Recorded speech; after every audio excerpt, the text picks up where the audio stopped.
کہ وہ حضرت عیسیٰ کو پہلے نام رکھتا اگر وہ عیسائی تھا، لیکن چونکہ اخلاقیات پر اور انسانی عظمت پر سب سے بڑا نام دنیا میں اگر ہے تو وہ آپ صلی اللہ علیہ وسلم کا ہے۔ اسی طریقے سے ولیم فاکس جو ایک بہت معروف پادری تھے، مبلغ تھے، وہ لکھتے ہیں اپنے سوانح حیات میں کہ مجھے ایک مرتبہ اوٹاوا میں خطاب کا موقع دیا گیا اور مجھے یہ ٹاپک دیا گیا کہ the morality of the Muhammad peace be upon him, کہا کہ میں وہ ساری خصوصیات آپ صلی اللہ علیہ وسلم کی بیان کرتا رہا، اور وہ کہتے ہیں کہ میری زندگی کا سب سے بڑا اجتماع 500 سے زائد افراد تھے۔ میں جب یہ اخلاقیات بیان کر رہا تھا تو مجھے ایک لمحے کے لیے ایسا لگا کہ یہ سارے لوگ جو بیٹھے ہوئے ہیں کہیں ایسا نہیں کہ اسلام لے آئیں، تو مجھے یہ کہنا پڑا کہ میرا کہنے کا مقصد ہرگز نہیں کہ میں اسلام کی تبلیغ، میں ان حقائق کو بیان کر رہا ہوں جو آپ صلی اللہ علیہ وسلم کی ذات سے وابستہ ہے۔ ماشاءاللہ، اللہ اکبر، آئیے اللہ اکبر۔ سلسلے کو آگے بڑھاتے ہوئے نعرہ میں رسالت۔ ریکویسٹ کروں گا جناب حضرت مولانا تحسین صاحب کو کہ وہ آئیں، جو آپ ہیں امام اور خطیب ہیں اخون مسجد کوئنز کے، آپ تشریف لائیں اور ہمیں اپنے خیالات سے نوازیں۔ جناب اللہ اکبر، محمد رسول اللہ، زندہ باد۔ بسم اللہ الرحمن الرحیم، الحمدللہ رب العالمین، والصلاة والسلام علی سید الانبیاء والمرسلین، اما بعد. Alhamdulillah, it's a great blessing of Allah subhanahu wa ta'ala that He allowed us to come in such gathering where we're going to speak about the greatest person. He said, when you send salutation upon Prophet sallallahu alaihi wasallam, he said that Allah subhanahu wa ta'ala remembers you, send him once, Allah subhanahu wa ta'ala remembers you 10 times. And when you remember Rasulullah sallallahu alaihi wasallam in a gathering, Allah subhanahu wa ta'ala remembers you in a better gathering than this, in the gathering of the angels.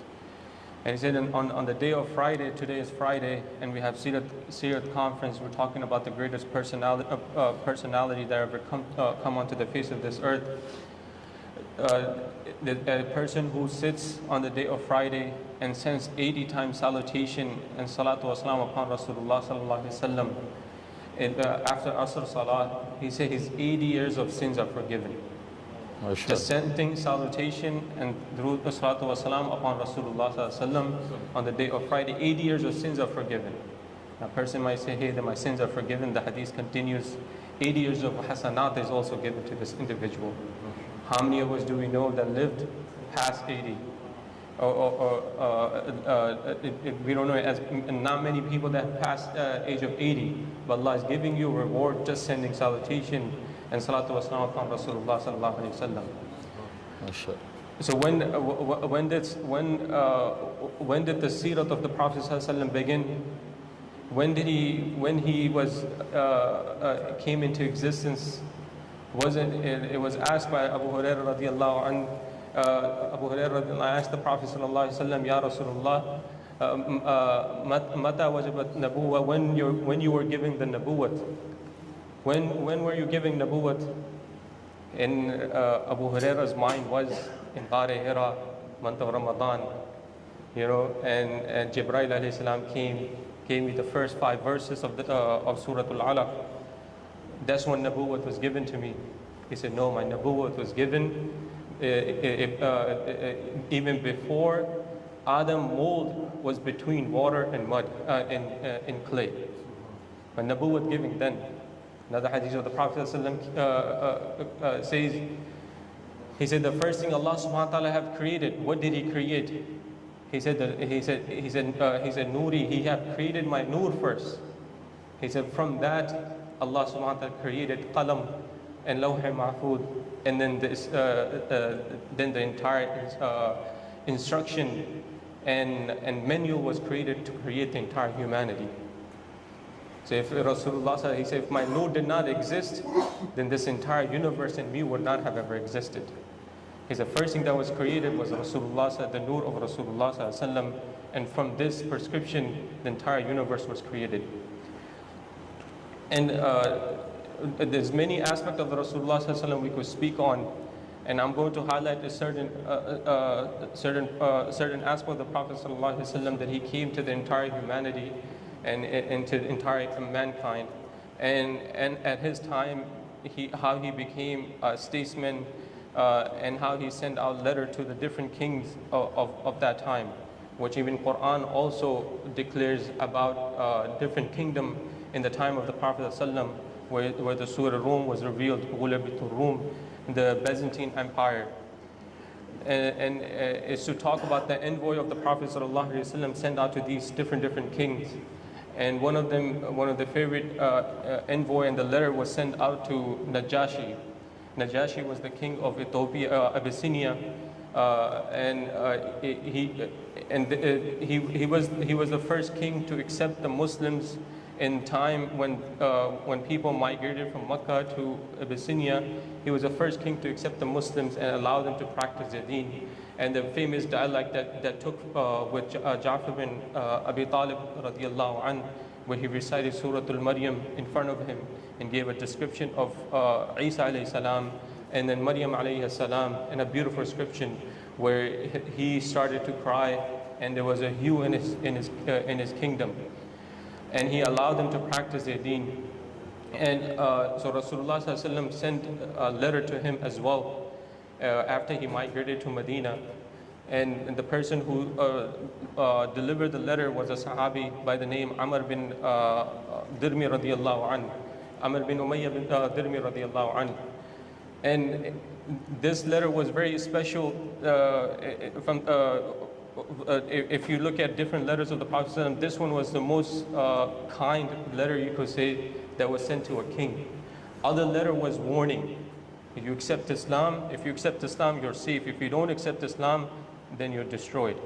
And I'll get to that. But for Najashi, those words weren't used. It was a dialect that was used that we could learn and learn from the da'wah of the Prophet ﷺ. He began with the letter Bismillahir Rahmanir Rahim from Muhammad, the son of Abdullah, to the king of Abyssinia, Najashi. Then he goes and he said that I witnessed that Isa is the son of Maryam alayhi salam, and his words are true.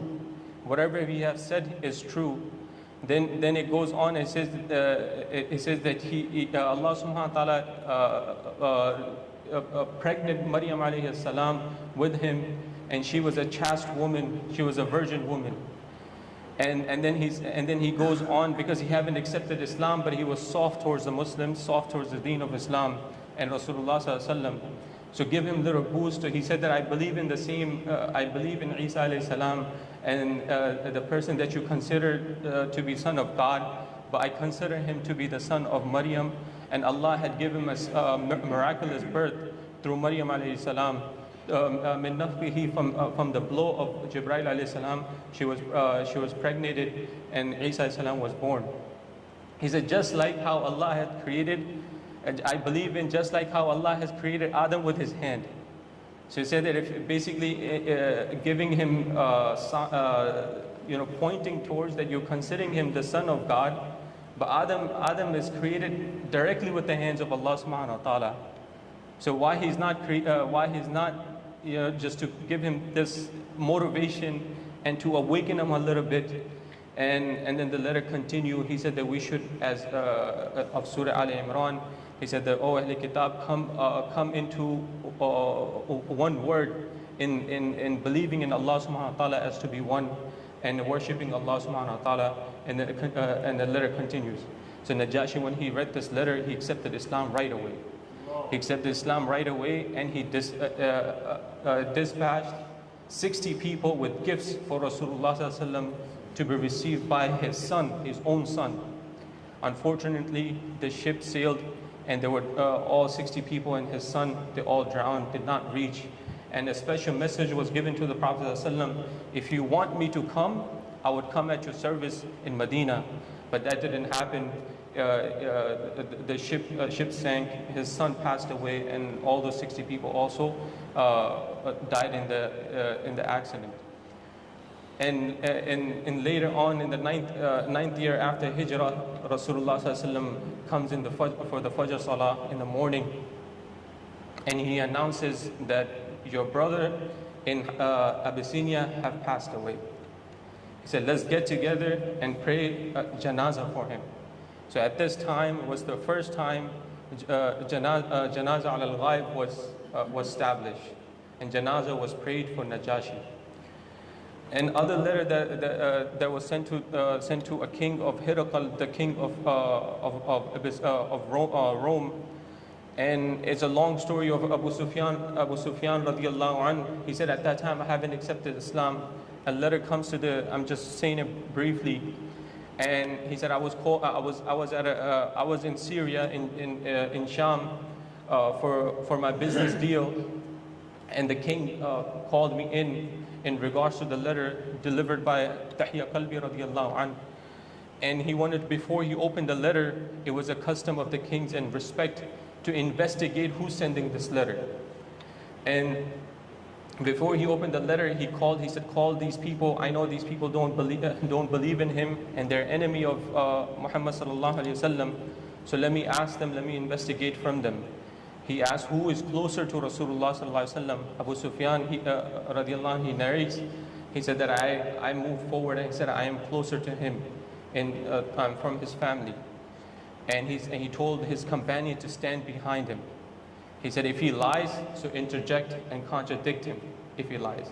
So Abu Sufyan, he said, at that time, having accepted Islam, so he said, I wanted to lie so badly. He said, but I was in fear that if that my companion would call out that I am a liar. For the fear of this, I did not lie. So he asked him, is he from a noble family? He said, of course, he's from a noble family. Does he have any prophecy before him? Were there any in his family, any prophet? He said, no, there wasn't. And Hirakal explains that he said, reason I asked this is because a person who had prophet in his ancestry, he might wanted to be a prophet again, to bring that glory back into his family. Maybe that's what he claimed. But there's no prophet in his family. He's from a noble family. And he said, were there any kings? He said, there's no kings in his family. He said, who accepts Islam? Do the poor or the rich? He said, the poor. He said, do the poor leave Islam after they accept Islam? He said, no, they stay very firm into the religion. And he continued, and Hirakal explained. He said he's a true prophet of Allah. And the statement that I want to say and to highlight, he wasn't a Muslim. He was a king of the Roman Empire, one of the greatest empire. And he tells Abu Sufyan, now he's giving da'wah to Abu Sufyan. He's not even Muslim. Both are not Muslim. One is Mushir, one is the king of Byzantine.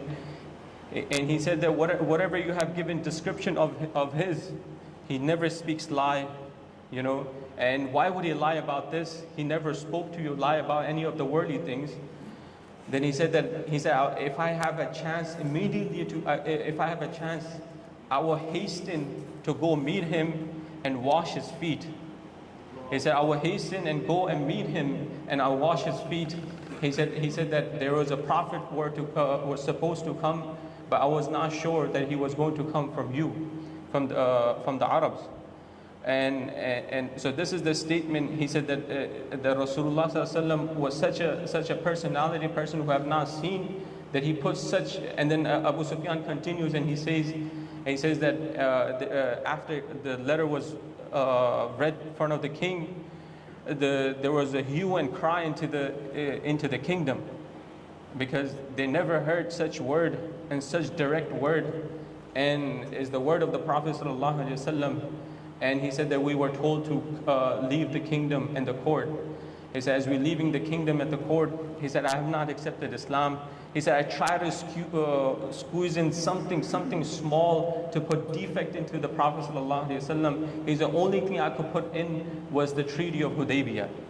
Because this was after the letter was given after. He says, Treaty of Hudaybiyah. He said, I don't know about this. Maybe he might break the treaty, but at the moment, we have a treaty with him. So we're not sure. So he said, that's the only thing I could squeeze into my conversation with him. He said, as I was leaving, he said some word. He said the fear and awe of Rasulullah sallallahu alaihi wasallam had even shaken the kingdom, the kings of the Roman Empire. He said the time is not far. Time is not far that he will be standing into these lands his name would be screaming into this land. And he said, and then the hadith continues, and then Herakl sent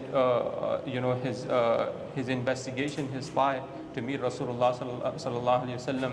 He said that person eventually, the spy accepted Islam later on, but Herakl, he called his dignitaries of his church and of his kingdom, and he said that, how would you feel if your king accepted Islam, more or less? How would you feel about this? And they said, oh, we will not consider your king. And we will not consider your king, you're deviant, you're this and that. And they started running away towards the door. And he already locked the doors and the gates. He said, no, come back, sit down.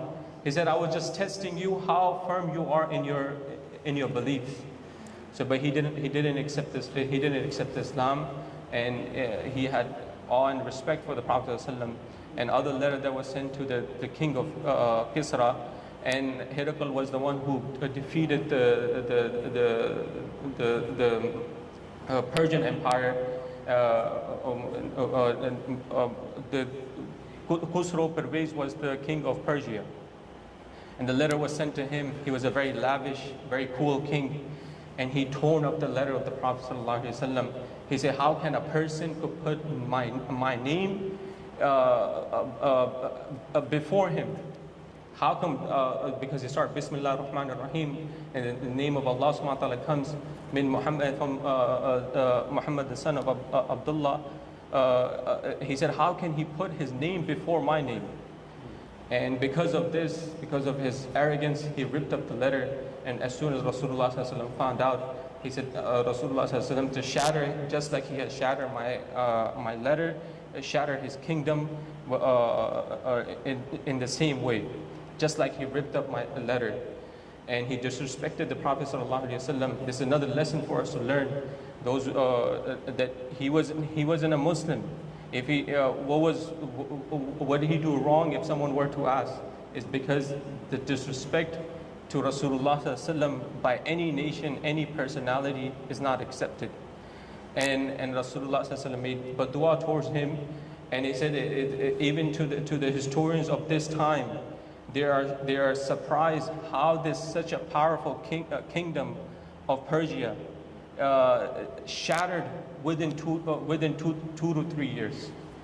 And he said that and his son had a coup in his own father's kingdom, and he sent militants after his father, captured him, and he brutally, assassinated his father, left him in prison, did not give him any food, nothing. He died out of thirst and hunger. Then after he continued with the torture, it mentioned, and his own son killed him. And his son went into, he had about haram of 3,000 slave women, concubines. So son, he said that my father was such a strong person that he probably have a certain secret. So he went to his, secret stash. So he found certain medicine where it said, where it talked about, strength of manly strength, and he took the medicine, and it was poison. In actuality, it was poison. His son also died, was killed by his own father because of the medicine. So even the historians are shocked that how come his kingdom disappeared within 2 to 3 years. It's because Rasulullah sallallahu alaihi wasallam, he cursed them because he disrespected the Prophet sallallahu alaihi wasallam. Allah subhanahu wa ta'ala decimated him and decimated his entire kingdom. And after that, never rose a kingdom after him. And no one had the power or the strength to ever rise back the Persian kingdom where it would have had. And then the Sahaba, as we know, after the Prophet sallallahu alaihi wasallam, Ashabik al-Nujum, Rasulullah sallallahu alaihi wasallam, like the Aisha radiallahu anha, she says, Lana shamsun wali afaqi shams. He said, we also have a son. Also, the horizon has a son. He said, but our son is better than the son of the horizon. He said, the son of horizon rises when there's already daybreak, when there's already light. What's the point? there's already light. He said, but our sun rose when the humanity was in darkness and was in ignorance. That's when Rasulullah sallallahu alaihi wasallam rose. And he said, so the Sahaba after Rasulullah sallallahu alaihi wasallam, Sahaba, he said, they're like the stars. As soon as Rasulullah, after the demise of the Prophet sallallahu alaihi wasallam, then the stars, they came and they took over these kingdoms of the the Byzantine Empire, and then the Persian Empire was taken by the Sahaba, and there was no one to ever take ever again. Even till this day, the largest ummah that is front of us, and the most personality that is spoken is Rasulullah sallallahu alaihi wasallam. And his companion Sahaba radiyallahu anhum ajma'in. So there's many lessons that we could learn from the life of the Prophet ﷺ, and these are the rights that we have on the Prophet ﷺ, that we stay, we love him more than ourselves, more than our wealth, more than our children. That's like Ali radiyallahu anhu said.